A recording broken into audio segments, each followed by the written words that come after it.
Então vamos ler um comentário aqui sobre Jerusalém, tá? A cidade é mencionada com este nome pela primeira vez. Em outras passagens, ela é chamada Salém, tá? Shalem. Isso em Gênesis 14, 18, tá?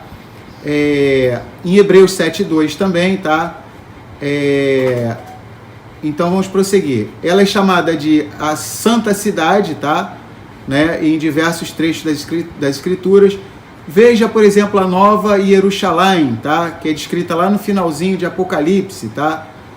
Davi, né? Meler David, tomou a cidade dos Jebuseus e a fez capital do Israel unido, tá? Isso está em 2 Samuel 5, do 6 até o 9.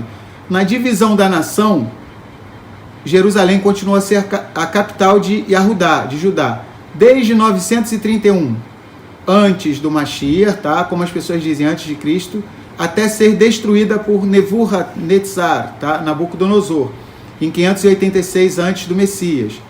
Tornou a ser a capital de Israel depois do exílio, cerca de 535 antes do Mashiach.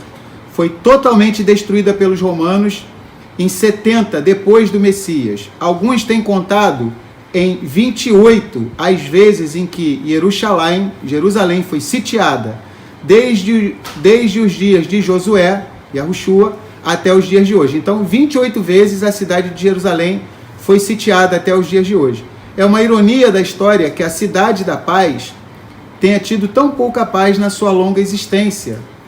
Não devemos esquecer que a desolação de Jerusalém está relacionada nas Escrituras com o afastamento do povo de Israel do seu Elohim, tá? Então, nas Escrituras a gente vê que quando o nosso povo se afasta do Criador, tá? Então Jerusalém se torna uma cidade cercada, sitiada. Então vamos lá, vamos entrar no capítulo 10. E quando Adoni-Tzedek, o meu soberano é justiça, olha o título do cara, né? Ou o nome próprio. Só que a gente vai ver que ele é um vacilão, né? Esse rei de Jerusalém aqui. Ele vai querer fazer guerra contra Israel. Na verdade, contra os gibeonitas, né? Porque os gibeonitas fizeram aliança com Israel, tá bom? E como eles tinham raiva de Israel, eles se sentiam ameaçados. Todo mundo agora vai fazer igual os gibeonitas. Os gibeonitas, que são um povo fortíssimo, possuem os giborim, ou seja, os homens valentes, poderosos, tá? Os giborim, os homens poderosos, tá? De Gibeão. Poxa, foram lá e fizeram paz com Israel, pediram arrego. O que vai acontecer com a moral dos povos cananitas? Então eles pensaram, vamos exterminar os gibeonitas. Tá? O apóstolo Pedro, ele, em uma de suas cartas, ele chega a dizer, né, nenhuma profecia é de particular interpretação, né, mas os homens de Elohim falaram movidos pela Ruach HaKodesh, pelo Espírito Santo, ou seja, através do Midrash, através da ação de correlacionarmos os textos, tá, nós chegamos a um consenso, ou seja, através do Midrash se diz em Israel o seguinte, que quem conhece o Midrash, tá, que é o terceiro nível de interpretação dos 4, tá, do Pardes, tá, Peshat, Remes, Drash, que é o Midrash, e o Sod, se diz em Israel que quem conhece bem o Midrash, ou seja, a correlação entre os textos, essa pessoa dificilmente vai se equivocar, dificilmente ela vai se enganar na sua interpretação. Então, resta pouco espaço para interpretações particulares, respondendo a pergunta. Então, nós vamos chegar, como povo de Israel, a um mesmo entendimento, a um consenso, através do quê? Do Midrash, tá? É como se o Midrash nos ajudasse, é como se fosse um quebra-cabeça. Uma coisa que às vezes a gente não entende direito em Gênesis, a gente vai entender melhor em Apocalipse e vice-versa, tá? Pode falar. O livro de Enoque, acho que foi muito esclarecedor para muitos em Teshuvá. Faz um papel muito importante em várias partes na citação de muitas coisas encobertas, pelo menos para mim, fez grande diferença em muitas ocasiões. Isso aí, legal o comentário. Faz toda a diferença na Teshuvá, tá? Então, não foi à toa, tá? Esses livros são preciosíssimos, não foi à toa que tiraram esses livros do cânon, porque eles são muito esclarecedores, eles trazem muitas verdades inconvenientes, tá? Eles trazem verdades que o sistema religioso não tem o desejo de que as pessoas descubram, tanto o sistema religioso judaico quanto o sistema religioso cristão, tá bom?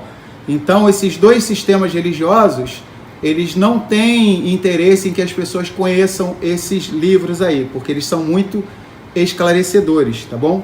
Então, vamos lá. Capítulo 10 de Josué.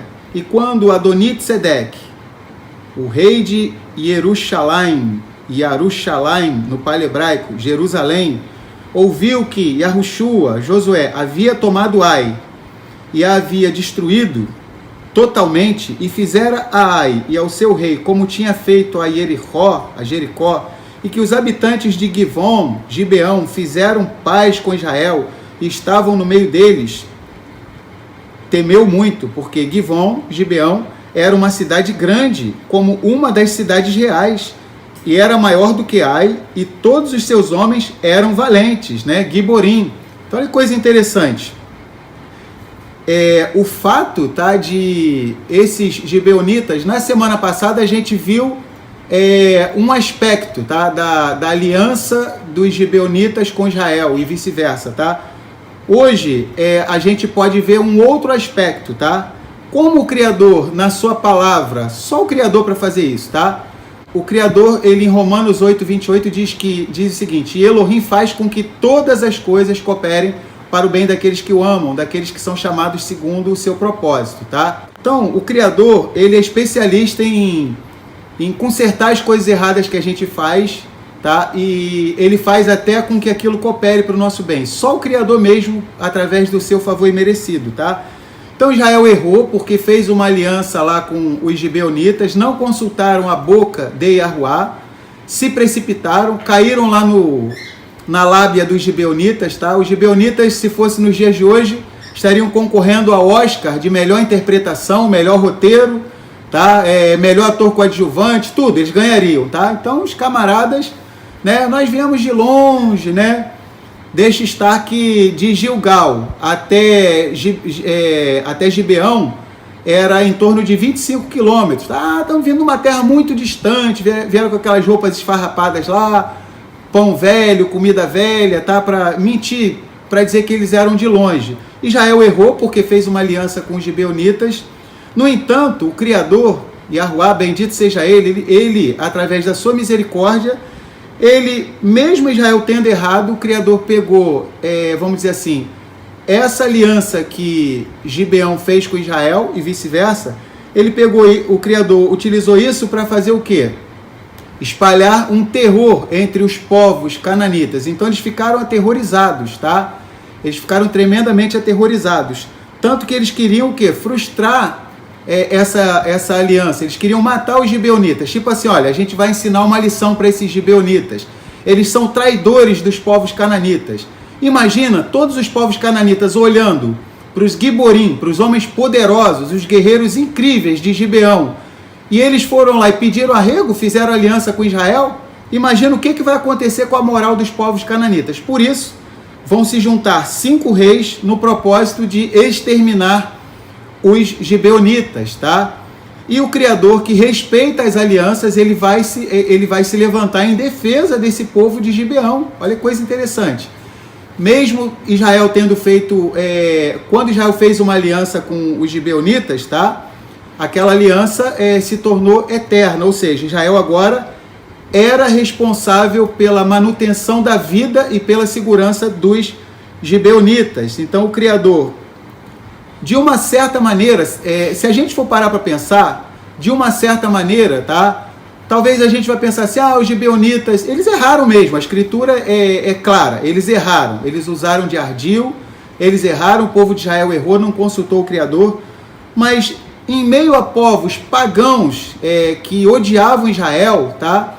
Então, nos chama a atenção um povo que pelo menos tem esse respeito por Yahuá Elohim, um povo que tem respeito pelo povo de Israel, tá? Ainda que seja através, vamos dizer assim, da constatação de que Israel era imbatível militarmente, porque Yahuá guerreava por Israel, mas o fato é que a atitude dos gibeonitas foi muito mais meritória do que a atitude de todos os povos cananitas. Isso a gente não pode negar, tá? Na ignorância deles, na incompreensão deles, tá? eles tentaram se agregar ao povo de Israel, porque eles sabiam que não existia nenhum Elohim como Yahuwá, o Elohim dos hebreus, o Elohim dos israelitas. E o Criador, ele, através do seu incrível favor imerecido, ele fica procurando, tá? Quando ele olha para cada um de nós, até mesmo para todos os povos, ele fica procurando, até mesmo em meio aos erros desses povos, o Criador procura, através do seu favor imerecido, ver alguma coisa boa. E o Criador, ele viu que mesmo esse povo tendo se aproximado de Israel de um jeito errado, mas o importante é que esse povo respeitava Israel e respeitava a Yahuwá Elohim. Tanto que esse povo agora, os gibeonitas, eles se tornaram os inimigos, tá? Vou dizer número 2, tá? Porque o inimigo número 1 dos cananitas era o povo de Israel, mas o inimigo número 2 agora, na lista de procurados, tá? Procura-se vivos ou mortos, estavam os gibeonitas. Por quê? Esses cananeus, esses povos que habitavam na terra de Israel, eles ficaram tremendamente chateados com a atitude dos gibeonitas. Isso era o quê? Um balde de água fria na moral, na estima dos cananeus. Então vamos ler de novo. E quando Adonitzedeque, o rei de Jerusalém, ouviu que Yahushua, Josué, havia tomado Ai e a havia destruído totalmente, e fizera a Ai e ao seu rei como tinha feito a Jericó, e que os habitantes de Gibeão, fizeram paz com Israel e estavam no meio deles, temeu muito, porque Givon e Gibeão era uma cidade grande, como uma das cidades reais, e era maior do que Ai, e todos os seus homens eram valentes. Então vamos parar aqui no 2. Então é coisa interessante, só um detalhe que a gente tem que lembrar. Aqueles povos cananeus, tá? Quando Israel venceu Jericó, eles ficaram aterrorizados. Primeiro o Criador abre o Rio Jordão de forma milagrosa, como tinha aberto o Yam Suf, o Mar de Juncos, mais conhecido como Mar Vermelho.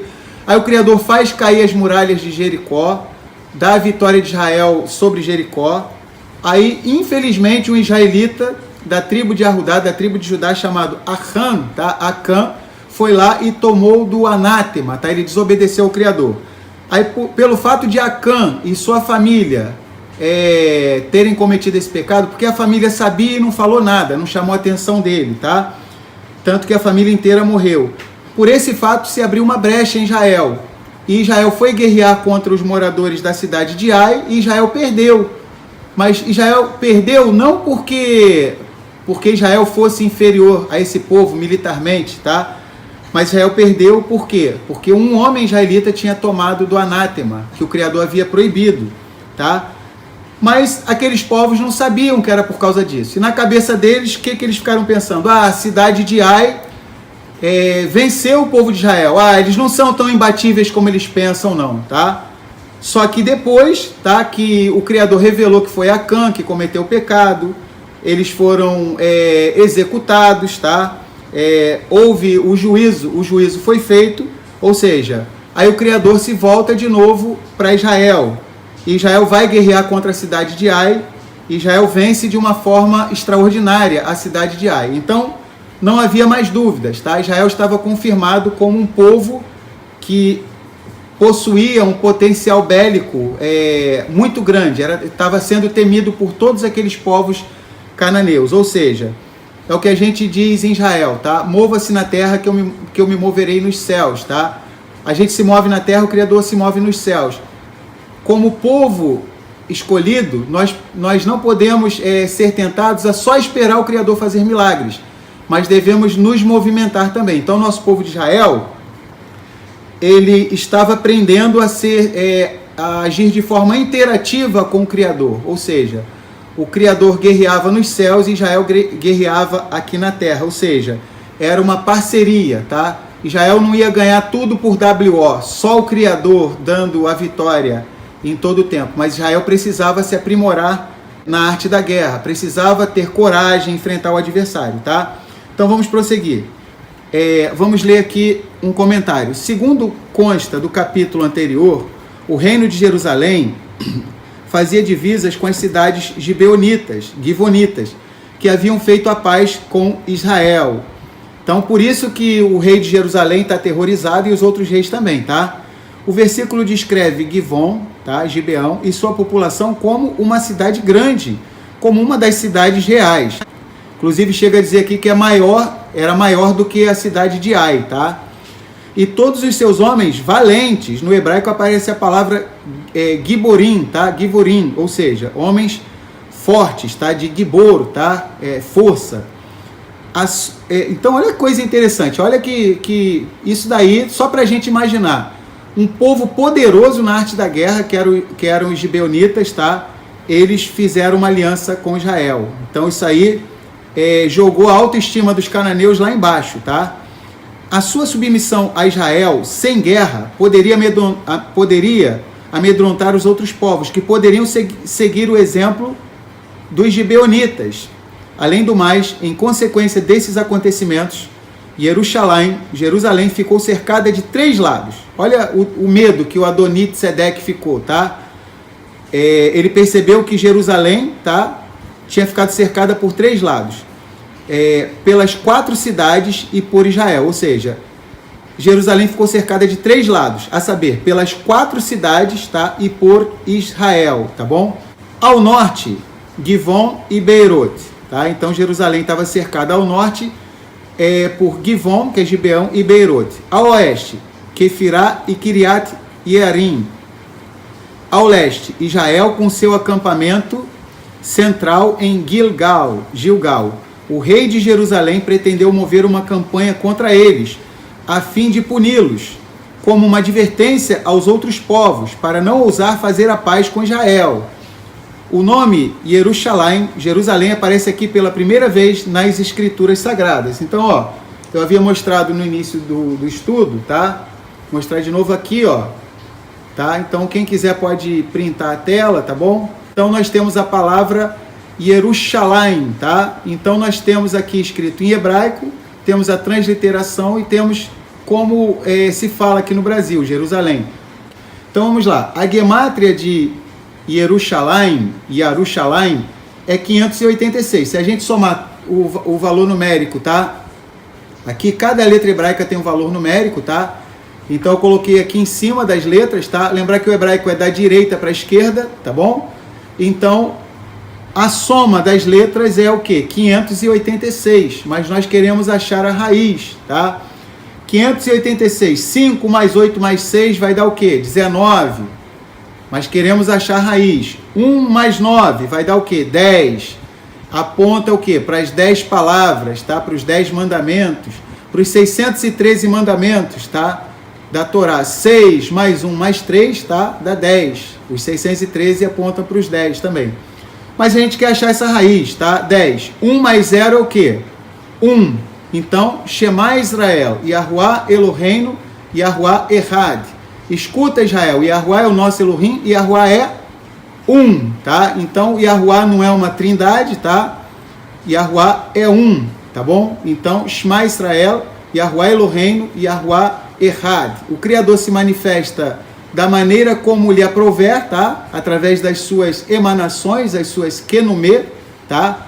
Mas, de fato e de verdade, Yahuá continua sendo Errad, continua sendo um, tá bom? E só para lembrar, tá? Nós somos Netzarim, nós proclamamos em alto e bom som, tá? Yahushua, Yahuá, Yahushua Hamashiach Mariá. Yahushua é Yahuá, Yahushua o Messias é o soberano Yah, ou seja, o Mashiach, tá? É o próprio Yahuá, é o eterno no meio de nós. Então vamos ler um comentário aqui sobre Jerusalém, tá? A cidade é mencionada com este nome pela primeira vez.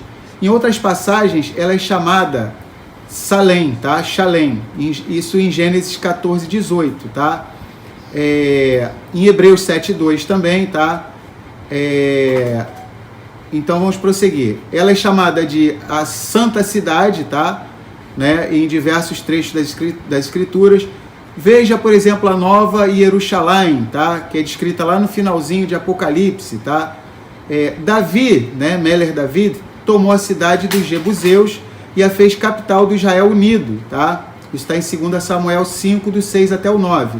Na divisão da nação, Jerusalém continua a ser a capital de Yahudá, de Judá, desde 931, antes do Mashiach, tá? Como as pessoas dizem, antes de Cristo, até ser destruída por Nebuchadnezzar, tá? Nabucodonosor, em 586 antes do Messias. tornou a ser a capital de Israel depois do exílio, cerca de 535 antes do Mashiach. Foi totalmente destruída pelos romanos em 70 depois do Messias. Alguns têm contado em 28 as vezes em que Jerusalém foi sitiada, desde os dias de Josué, Yahushua, até os dias de hoje. Então, 28 vezes a cidade de Jerusalém foi sitiada até os dias de hoje. É uma ironia da história que a cidade da paz tenha tido tão pouca paz na sua longa existência. Não devemos esquecer que a desolação de Jerusalém está relacionada nas Escrituras com o afastamento do povo de Israel do seu Elohim, tá? Então, nas Escrituras a gente vê que quando o nosso povo se afasta do Criador, tá? Então Jerusalém se torna uma cidade cercada, sitiada. Já vi um estudo que Jerusalém tem mais de 70 nomes. Pô, é muito legal, mais de 70 nomes, né? Ah, são tipo assim, adjetivos, né? Então, legal essa informação, né? Então, mais de 70 nomes, né? Cidade da Paz, né? Tem vários... A cidade do grande rei, né? Por exemplo, lá em Matitiahu fala, né? O próprio Mashiach fala que Jerusalém é a sua cidade, é a cidade do grande rei. Interessante, 70 títulos, né? Então, legal o comentário. Então, Jerusalém, tá? Só pra gente ter uma ideia, tá? Antes da gente prosseguir...